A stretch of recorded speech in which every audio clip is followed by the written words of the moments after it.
ایاک نعبد و ایاک نستعین۔ میرے پاکستانیوں، ابن خلدون جو دنیا مانتی ہے کہ جو ماڈرن ہسٹری ہے، جو جس طرح ماڈرن تاریخ لکھی گئی، اس کو باپ مانتے ہیں کہ وہ سب سے پہلے اس نے تاریخ کو صحیح معنی میں لکھنا شروع کیا۔ تو ابن خلدون ایک جگہ کہتے ہیں کہ میں نے جتنا قرآن اور اسلام کی سٹڈی کی ہے تو میں ایک نتیجے پہ پہنچا کہ اللہ نے انسان کو دنیا میں بھیجا ہی ایک وجہ سے کہ اللہ کی زمین پہ انصاف قائم کرو۔ انصاف کے اوپر آپ کوئی بھی دنیا کا معاشرہ لے لیں، جب انصاف ہوتا ہے تو وہ معاشرہ اوپر کھڑا ہوتا ہے۔ نبی صلی اللہ علیہ وسلم نے دنیا کی تاریخ کا سب سے بڑا انقلاب تھا مدینہ میں، کوئی اس کی مثال نہیں ہے دنیا کی تاریخ میں، کہ ہجرت ہوتی ہے 622، جنگ بدر ہوتی ہے 625، 313 لڑنے والے، اور 11 سال کے بعد ایک سپر پاور گھٹنے ٹیکتی ہے رومن ایمپائر، اور اس کے اگلے سال دوسری سپر پاور گھٹنے ٹیکتی ہے پرشین ایمپائر قدسیہ میں۔ یہ تو تاریخ کا حصہ ہے، لیکن یہ تو کوئی مطالعہ کرے کہ یہ کیا ہوا تھا کہ وہ ایک لوگوں کی کوئی حیثیت نہیں تھی، انہوں نے دنیا کی امامت کی، اور کئی صدیوں تک بنیاد انصاف پہ رکھی گئی تھی، عدل اور انصاف، اس کے اوپر وہ معاشرہ کھڑا ہوا تھا۔ اور وہ انصاف ایسا تھا کہ حضرت علی رضی اللہ تعالیٰ ایک یہودی سے کیس ہار جاتے ہیں، قاضی خلیفہ وقت کی بیٹے کی گواہی نہیں مانتا۔ وہ انصاف ایسا تھا جب نبی صلی اللہ علیہ وسلم نے کہا میری بیٹی بھی اگر چوری کرے گی تو اس کو سزا ملے گی، کوئی قانون سے اوپر نہیں ہے، اور جو معاشرے طاقتور کو قانون سے اوپر رکھتے ہیں ان کی حدیث ہے وہ تباہ ہو جاتے ہیں۔ تو آج جو پاکستان ہے، میں اپنے سارے پاکستانیوں کے سامنے یہ بات کر رہا ہوں کہ ہم اب بالکل تباہی کی طرف جا رہے ہیں۔ میں اس لیے نہیں کہہ رہا کہ تحریک انصاف کے اوپر کریک ڈاؤن ہوا ہے، کہ ہمارے لوگوں کو جیلوں میں ڈالا ہوا ہے، جیل بھرے ہوئے ہیں، ہر روز نئے لوگ پکڑ رہے ہیں، رشتہ دار پکڑ رہے ہیں، جو کہانیاں سامنے آ رہی ہیں وہ خوفناک کہانی ہے۔ کبھی پاکستان کی تاریخ میں اس طرح ایک ننگا ہو کے ایک طاقت نے اس طرح کا ظلم کیا ہوا اپنے لوگوں کے اوپر، کوئی اس کی مثال نہیں ہے۔ میں مشرف کے مارشل لاء میں اپوزیشن میں تھا، میں نے کبھی اس طرح کا ظلم نہیں دیکھا۔ تو یہ جو انصاف کی دھجیاں اڑائی گئی ہیں اور یہ طاقت کی حکمرانی، جنگل کا قانون قائم کیا گیا ہے، میں سب سے پہلے 2-3 چیزیں کہنا چاہتا ہوں، اور میں پھر اپنی ساری قوم کو یہ بتانا چاہتا ہوں کہ ہم جا کدھر رہے ہیں۔ یعنی کوئی چلیں یہ سب کچھ کر رہے ہیں تو کوئی روڈ میپ ہوگا نا کہ ہم اس سے نکل کے تو خوشحال ہو جائیں گے، کیونکہ اس وقت پاکستانی، میں ابھی آپ کو پھر سے بتاؤں گا کہ ہمارے ملک کے معاشی حالات کیا ہیں۔ تو جس طرح ملک معاشی طور پہ تباہی کی طرف جا رہا ہے تو کوئی تو روڈ میپ ہوگا نا کہ یہ جو ظلم کیا جا رہا ہے، یہ جو پوری جماعت کو ختم کرنے کی کوشش کی جا رہی ہے، کہ اس کا کوئی ملک کو تو کوئی فائدہ ہو نا۔ تو میں سب سے پہلے میں یہ چیزیں اس لیے کہنا چاہتا ہوں کہ میں یہ کبھی یہ سوچتا نہیں تھا کہ میرے ملک میں اس طرح کی چیزیں ہوں گی۔ جیسی بھی حکومتیں آئی ہیں، ایوب خان کا مارشل لاء آیا، ضیاء الحق کا آیا، سنا بڑا پیپلز پارٹی پہ سخت مارشل لاء تھا، لیکن جو پیپلز پارٹی کے معراج محمد خان تھے وہ مجھے بتاتے تھے، کیونکہ وہ ہماری جماعت میں ایک وقت پہ ہم نے ان کو سیکرٹری جنرل بنایا تھا، تو وہ مجھے بتایا کرتے تھے کہ ضیاء الحق کے زمانے میں کیا تھا، اور مشرف کا میں آپ کو خود بتا دیا، کبھی اس طرح کا ظلم نہیں ہوا۔ سب سے پہلے تو خواتین کے اوپر کبھی ایسا ظلم نہیں ہوا، کبھی چادر اور چار دیواری کو اس طرح بے شرمی سے، یعنی کبھی اس کو انہوں نے چادر اور چار دیواری کا جو احترام ہوتا ہے اس کو تباہ نہیں کیا گیا۔ عورتوں کے اوپر ہی میں کبھی اپنی زندگی میں نے نہیں دیکھا کہ ہمارے ملک میں عورتوں سے یہ برتاؤ کیا جو کیا جا رہا ہے آج، صرف اس لیے کہ وہ یہی نہیں تحریک انصاف کی کوئی ممبرز ہوں یا کوئی آفس بیرر ہو، جو ٹویٹ بھی کرتی ہیں، جو حمایتی بھی ہیں، جو ووٹر بھی ہیں، ان کا بھی پتہ چلتا ہے، ان کو پکڑ لیتے ہیں۔ تو ایک اسلم اقبال نے ایک لیٹر لکھا ہے، یہ جو سی سی پی او ہے اور یہ آئی جی ہے اور یہ جو چیف منسٹر ہے اس وقت پنجاب کا، یہ پڑھنے والا ہے، میں نے اس کو آج ٹویٹ بھی کیا ہے۔ اس نے بتایا کہ اس کے سارے گھر کے اوپر کیسا ظلم ہو رہا ہے، اس کی 80 سالہ والدہ کی بھی پرواہ نہیں کی گئی، وہ آکسیجن کے اوپر ہے، ادھر گھس گئے، اس سے بدتمیزی کی، کیونکہ اسلم اقبال چھپے ہوئے ہیں۔ ان کے بھائیوں سے کیا کیا، کاروبار سے کیا کیا، کاروبار بند کر دیے، بھائیوں کے گھروں میں چلے گئے، ایک بھائی کا جو باہر سے کوئی اس کا بیٹا آیا ہوا تھا، اس کو جا کے الیکٹرک شاک لگایا، اس کا بازو نہیں کام کر رہا، وہ دبئی میں علاج کروا رہا ہے۔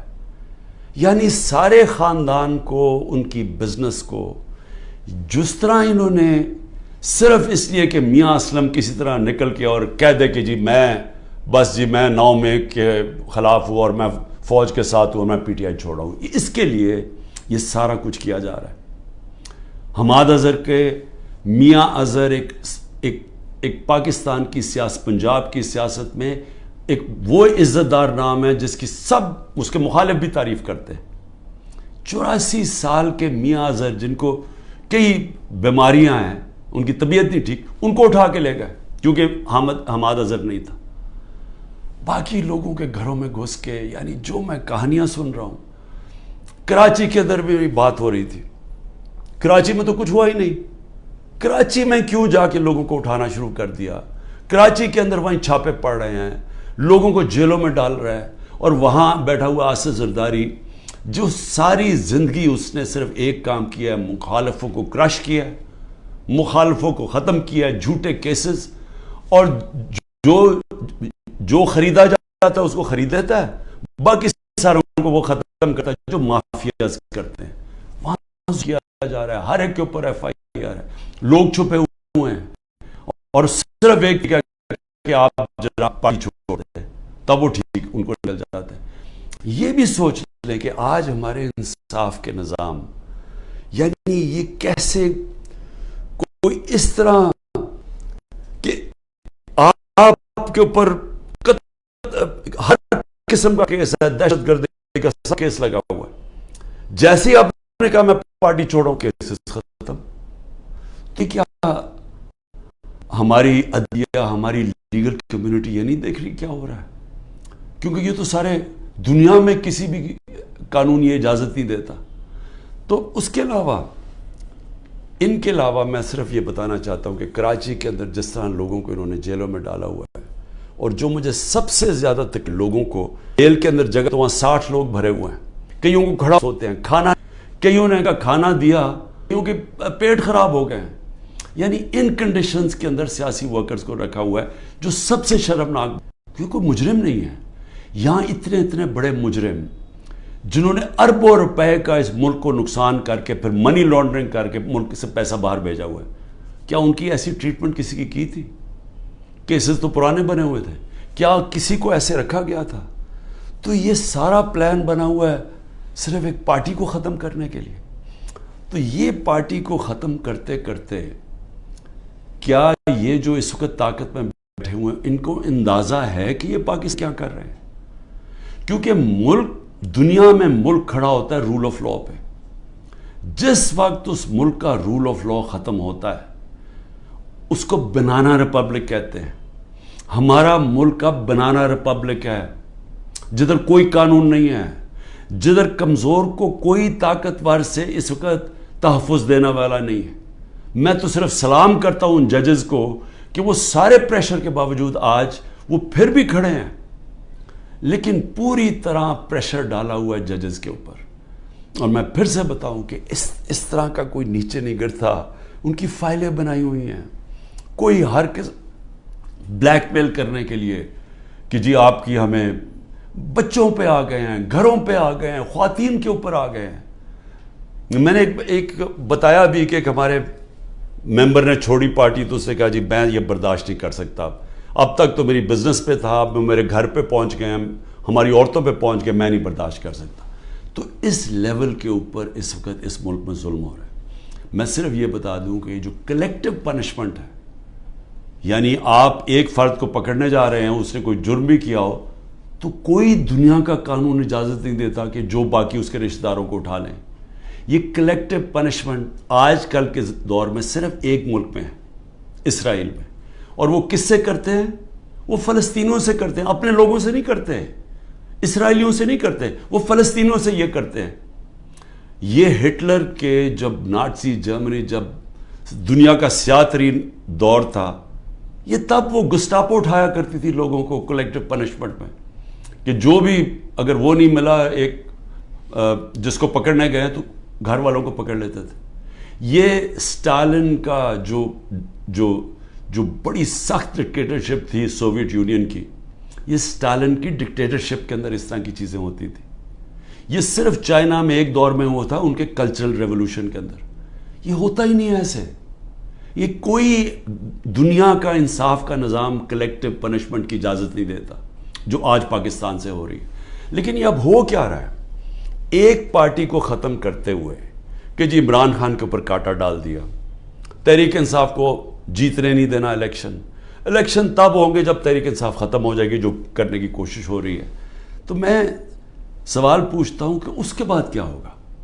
میری صرف جو طاقت میں بیٹھے ان سے سوال یہ ہے کہ اس کے بعد کیا ہوگا؟ اگر یہ سارے کام کر کے ملک کے قانون اور عدلیہ کی ساری کریڈیبلٹی ختم کر کے، انصاف کا نظام ختم کر کے، الیکشن کمیشن کی کریڈیبلٹی تو پہلے ہی ختم ہوئی تھی، اس کو جو استعمال کر رہے ہیں صرف ایک پارٹی کو ختم کرنے کے لیے، ایف آئی اے، وہ جس کو پکڑنا تھا، جس کے 16 ارب روپے کے پرائم منسٹر یہ شہباز شریف کے کیسز تھے، وہ تو ختم ہو گئے ہیں، لیکن تحریک انصاف کو ختم کرنے کے لیے وہ ایف آئی اے لگی ہوئی ہے، کوئی کریڈیبلٹی نہیں ہے۔ نیب کو صرف ایک مقصد سے لگایا ہوا ہے، کچھ ڈھونڈو اس کے اوپر، عمران خان کے اوپر، لوگوں کے اوپر، تاکہ کسی طرح ان کو ختم کیا جائے اور باقیوں کو کہو کہ پارٹی چھوڑ دیں۔ ان اداروں کی ساری کریڈیبلٹی ختم ہو چکی ہے۔ میڈیا نے بھی، اور جس طرح عدلیہ نے، یہ ایک پروسیس تھا، ایک جدوجہد کر کے ایک وکلا موومنٹ شروع ہوئی تھی 2007 میں، جس کی جدوجہد میں عدلیہ آزاد ہوئی تھی، اور لوگوں کو اعتماد تھا کہ اگر حکومت ہمارے پہ ظلم کرے گی تو عدلیہ کھڑی ہے راستے میں۔ وہ ختم ہوا ہے، اس کو سارا دن بدن اس کو ختم کرتے جا رہے ہیں کہ لوگوں کا اعتماد ہی اٹھ رہا ہے۔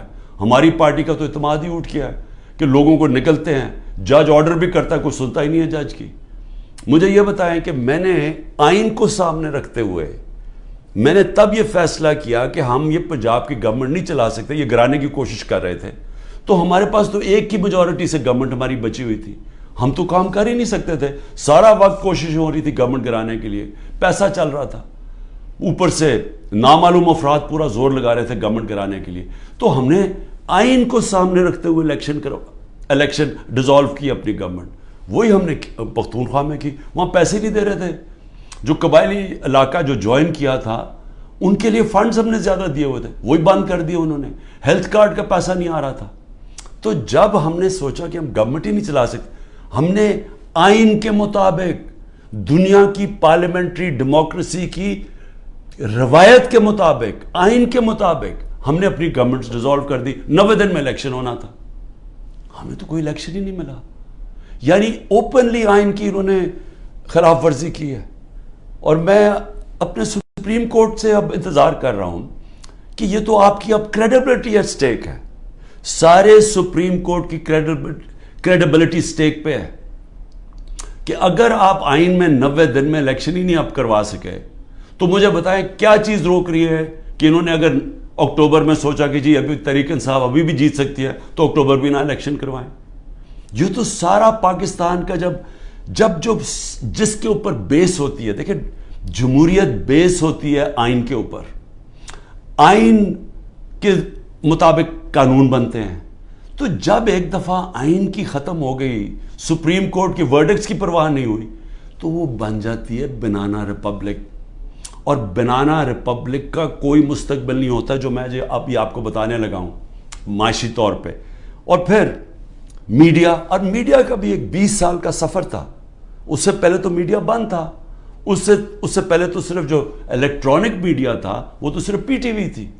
تو جنرل مشرف، اس کو داد دیں ہم کہ وہ ایک ڈکٹیٹر ہوتے ہوئے اس نے میڈیا کھول دیا، کیونکہ جنرل مشرف کے ساتھ سپورٹ تھی. لوگ تنگ تھے ان دونوں پارٹی سے، ان کی کرپشن 2 دفعہ کرپشن میں گئی، لوگ تو تنگ تھے. تو لوگوں نے مشرف کو خوش آمدید اس کو ویلکم کیا. مشرف نے میڈیا کھول دیا، الیکٹرانک میڈیا، اور وہ پھر الیکٹرانک میڈیا نے شعور پیدا کیا پبلک کے اندر. میری پارٹی بنی کیونکہ مجھے موقع مل گیا الیکٹرانک میڈیا پہ جانے کے لیے، نہیں تو 2 پارٹی سسٹم ہے، تیسری پارٹی تو نہیں آتی. اب وہ سارا جو میڈیا کا ایک پورا ایک سفر طے کر کے یہاں پہنچے تھے وہ زیرو ہو گیا.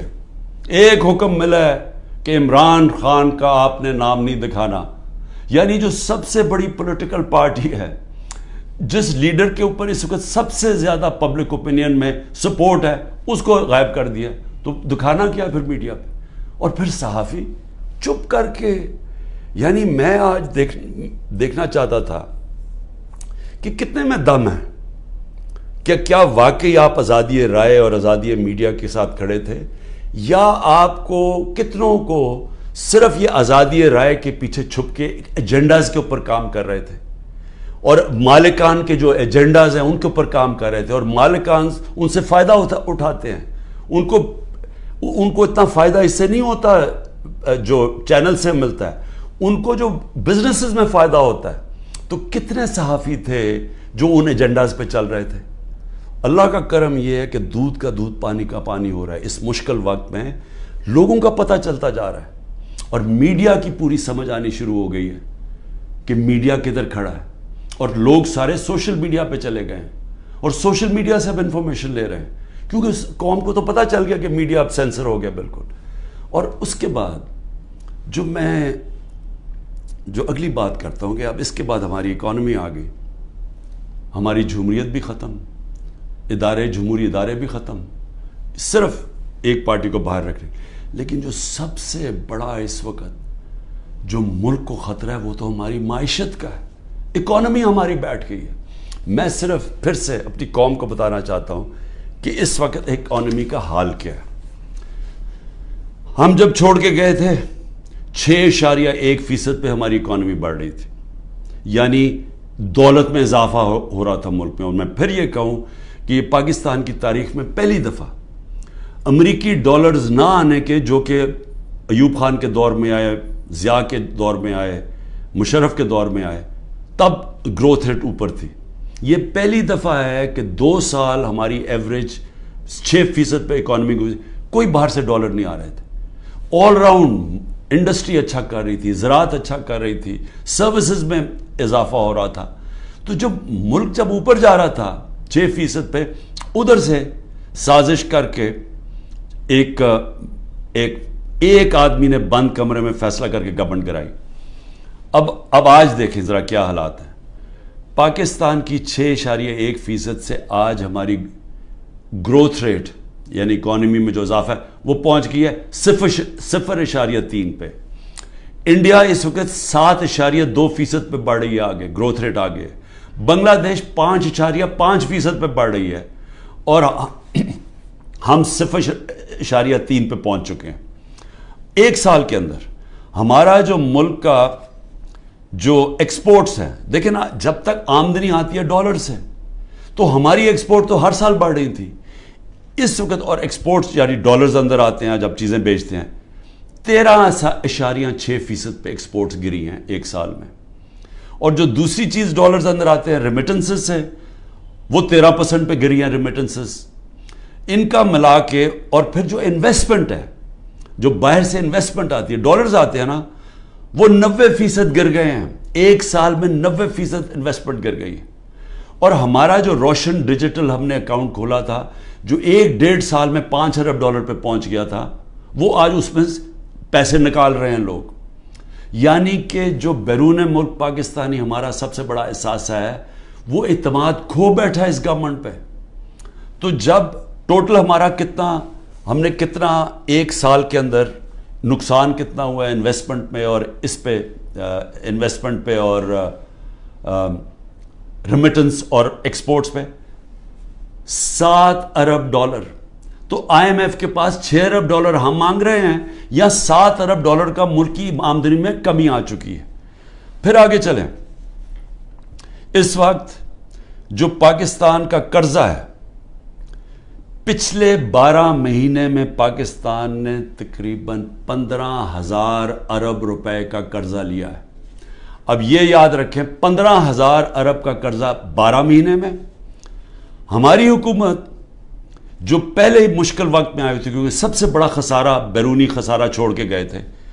ہمارا جو ٹوٹل ہم نے اپنے دور کے اندر کتنا ہم نے خسارہ لیا کتنا ہم نے قرضہ لیا ہمارا 18,500 ارب 18,500 ارب 3.5 سال میں انہوں نے 1 سال میں 15,000 ارب روپیہ قرضہ لیا. یہ جو قرضہ بڑھ رہا ہے اب ملک میں اور قرضہ اور بڑھتا جائے گا کیونکہ آمدنی تو کم ہوتی جا رہی ہے. اس وقت جو عام آدمی کو سب سے زیادہ تکلیف دے رہی ہے وہ ہے مہنگائی انفلیشن. ہم چھوڑ کے گئے تھے 12.4% پہ. آج پاکستان میں مہنگائی 38% پہ ہے. یہ ہماری 75 سالہ تاریخ میں سب سے زیادہ مہنگائی ہے. پھر اس سے زیادہ خوفناک ہے جو کھانے پینے کی چیزیں ہیں جو فوڈ انفلیشن ہے وہ 48% پہ ہے. یعنی جو عام آدمی کو سب سے زیادہ تکلیف دے رہی ہے کھانے پینے کی چیزیں وہ 48% پہ ہماری انفلیشن ہے. سری لنکا جس کا ہمارے سے زیادہ برا حال ہے وہ اپنی مہنگائی کم کر کے 25% پہ لے آیا ہے. یاد رکھیں سری لنکا میں لوگ سڑکوں کے اوپر آ گئے تھے مہنگائی کی وجہ سے. آج وہ 25% پہ آ گئی ہے جبکہ پاکستان کی مہنگائی 38% پہ پہنچ گئی ہے. اور پھر جو انٹرنیشنل جو قیمتیں جس کی وجہ سے ہمارے دور پہ مہنگائی لوگ کر رہے تھے 30% کموڈٹی کی قیمت انٹرنیشنلی گری ہیں. یعنی تیل جو انرجی پرائسز تھے جو پام آئل تھا یعنی جو ہم گھی منگواتے تھے وہ آج آدھی قیمت پہ ہے. لیکن اوورآل 30% دنیا میں یہ جو چیزیں مہنگائی بڑھا رہی تھی وہ کم ہو گئی ہیں اور پاکستان میں اب یہ بڑھتی جا رہی ہیں. اور پھر 2-3 اور چیزیں یہ ذرا آپ دیکھ لیں کہ ہمارے پاس کوئی اب روڈ میپ نہیں ہے کہ ہم نے 30 ارب ڈالر جون 2024 تک واپس کرنا ہے. ہمارے پاس کوئی روڈ میپ نہیں ہے کہ ہمیں تقریباً 1 سال میں 30 ارب ڈالر واپس کرنا ہے کیونکہ ڈالر کی جو انکم ہے وہ تو کم ہوتی جا رہی ہے. اور پھر ہمارے اس وقت کم ہو گئے جو ہم نے ہمارا ریکارڈ ٹیکسز ہم نے اکٹھے کیے تھے وہ ریکارڈ ٹیکسز بھی نیچے چلے گئے ہیں اور ہماری جتنی بھی ٹارگٹس ہیں اس گورنمنٹ نے مس کر دی ہیں. جو اس وقت سود ہے وہ 21% ہے. تو انڈسٹری کیسے چلے گی؟ 21% سود پاکستان کی تاریخ میں سب سے زیادہ ہے. تو انڈسٹری کیسے چلے گی؟ اور پھر جو اس وقت سیل ہو رہی ہے ڈیزل کی بجلی کی سیمنٹ کی وہ 20 سے 30% گر چکی ہے. اس کا مطلب بڑے طور پہ بے روزگاری آ رہی ہے بے روزگاری آ چکی ہے. میں صرف اس کی آخر میں ڈاکٹر حفیظ ڈاکٹر پاشا جو پاکستان میں سب سے بڑے اکانومسٹ مانے جاتے ہیں بڑے نام ہیں ان کا وہ کہہ رہے ہیں کہ 1 سال میں 10 کروڑ لوگ غربت کی لکیر سے نیچے گئے ہیں. اور وہ کہتے ہیں کہ 75 سالہ پاکستان کی تاریخ میں یہ سب سے برے حالات ہیں. تو میں اب پوچھتا ہوں کہ یہ لوگ جو کوشش ساری کی جا رہی ہے تحریک انصاف کو ہٹانے کی وہ انہی لوگوں کو تو واپس لانے کی کوشش کی جا رہی ہے. یہ لوگ جو 1 سال کے اندر ملک کی معیشت تباہ کر دی ہے میں یہ سمجھنے کی کوشش کر رہا ہوں کہ یہ پھر واپس آ کے کیونکہ اگر تحریک انصاف کو ختم کریں گے تو یہی لوگ ہوں گے نا اور ان تھوڑے سے اور لوگوں کو ریلو کٹوں کو اکٹھا کر کے آپ کوئی اور پارٹی میں دھکیل کے ہمارے لوگ توڑ کے کر دیں گے. تو چلیں یہی سوچ لیں کہ تحریک انصاف ختم ہو گئی تو پھر یہی لوگ واپس آئیں گے. میرا سوال یہ ہے کہ یہ لوگ آ کے پھر کیا کریں گے کہ اگر انہوں نے 1 سال میں ہماری معیشت کا بیڑا غرق کر کے رکھ دیا ہے خود تو ان کو فرق ہی نہیں پڑا یاد رکھیں ان کے پیسے ملک سے باہر پڑے ہیں، ان کے ڈالروں میں پیسے باہر پڑے ہوئے ہیں۔ یہ جو ملک نیچے جا رہا ہے، یہ جو مہنگائی ہو رہی ہے، یہ جو روپیہ گر رہا ہے، اس کی وجہ سے جو مہنگائی اور غربت آ رہی ہے، ان کو کوئی فرق نہیں۔ میں یہ لوگ آج یہاں اوپر ہمارے ملک کے فیصلے کر رہے ہیں، ان کو کوئی فکر نہیں ہے پاکستان کی، کیونکہ ان کے پیسے ملک سے باہر پڑے ہیں۔ اگر ان کے ملک سے باہر پیسے پڑے ہیں، ان کو کوئی فرق نہیں پڑا۔ ان کو جب وقت آئے گا، مشکل وقت آیا، میں آج آپ کو لکھ کے دے رہا ہوں، ان سب نے ملک سے باہر بھاگ جانا ہے۔ کم از کم جو اسٹیبلشمنٹ ہے ایک کام تو کرے نا، ان سب جو یہاں آج فیصلے کر رہے ہیں ایک کام کرے کہ ان سب کو ای سی ایل پہ ڈالے، اور ای سی ایل پہ تب تک ڈالے جب تک الیکشن نہیں ہو سکتا، کیونکہ اگر انہوں نے، ان کا سٹیک ہی پاکستان میں نہیں ہے تو ان کو تو کوئی فرق نہیں پڑنے لگا، ملک بیٹھ رہا ہے۔ ان کو تو، ان کے جب ڈالرز میں پیسے پڑے ہیں، روپیہ گر رہے ہیں، ان کی تو دولت کو کوئی فرق نہیں پڑ رہا، لیکن پاکستانی تباہی کی طرف جا رہے ہیں۔ اور میں آج آپ کو اپنا آخر میں یہ بھی بتا دوں کہ یہ ملک ٹھیک ہوگا کیسے، اس دلدل میں سے نکلے گا کیسے؟ صرف ایک طرح نکلے گا کہ ہم اپنے اوورسیز پاکستانی 10 کروڑ باہر پاکستانی بیٹھا۔ میں پھر سے آپ کو بتا دوں کہ صرف امریکہ کے اندر 16,000 پاکستانی امریکن ڈاکٹرز ہیں، ان کی جو سالانہ ان کی جو ویلتھ ہے وہ 200 ارب ڈالر ہے، صرف 16,000 کی۔ جو ٹاپ اس وقت 10 پاکستان کے بزنس مین ہیں امریکہ میں، ان کی ورتھ 25 ارب ڈالر ہے۔ اگر ہم نے کسی وقت بھی باہر سے اپنا جو اوورسیز پاکستان نے سرمایہ کاری کرنی شروع کر دی، وہی بچائے گا جب اور انڈیا نے جب اپنی اکانومی کھولی تو سب سے پہلے سرمایہ کاری اوورسیز چائنیز اور اوورسیز انڈینز نے کی۔ ہماری بھی جو سرمایہ کاری اور فیوچر ہے وہ شارٹ ٹرم میں اپنے اوورسیز پاکستانیز کے ہاتھ میں۔ وہ اوورسیز پاکستانی نہیں آئیں گے۔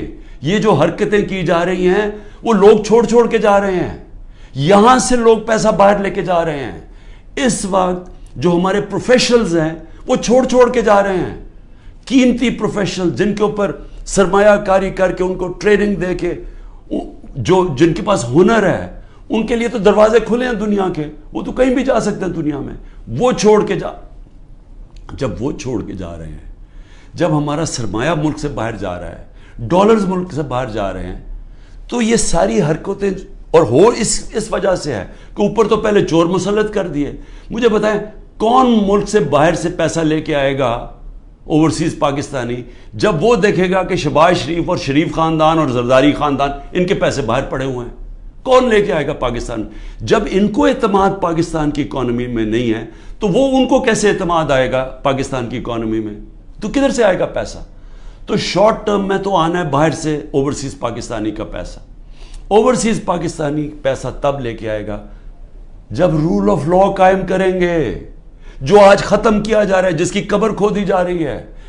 جب تک جسٹس سسٹم میں، ہمارے جسٹس سسٹم میں انویسٹر کو، سرمایہ کار کو اعتماد نہیں ہوگا، پیسہ نہیں آنے لگا، اور جب تک اس ملک میں پیسہ نہیں آئے گا، اپنے ڈالرز نہیں آئیں گے، ہم یہ جو 30 ارب ڈالر ہم نے ایک سال میں دینا ہے، ہم کدھر سے دیں گے؟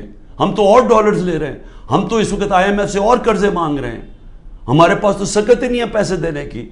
تو اس لیے میں ان سب سے پوچھتا ہوں جو تحریک انصاف کو ختم کر رہے ہیں اور کرنے کی کوشش کر رہے ہیں، ان کو یہ سمجھنا چاہیے کہ ان کے پاس تو اور کوئی روڈ میپ ہی نہیں ہے، وہ تو تباہی کی طرف لے کے جا رہے ہیں۔ جو ان کے پاس تو کوئی سلوشن ہی نہیں ہے، اس کا مسئلے کے حل ہی نہیں ہے۔ ان کا مسئلے کا حل صرف ایک نظر آ رہا ہے کہ تحریک انصاف اور عمران خان کے اوپر کانٹا ڈال جائے، یا وہ تحریک انصاف اور عمران خان کے بغیر۔ لیکن میں پھر آخر میں یہ کہنا چاہتا ہوں، یہ کبھی ہو ہی نہیں سکتا۔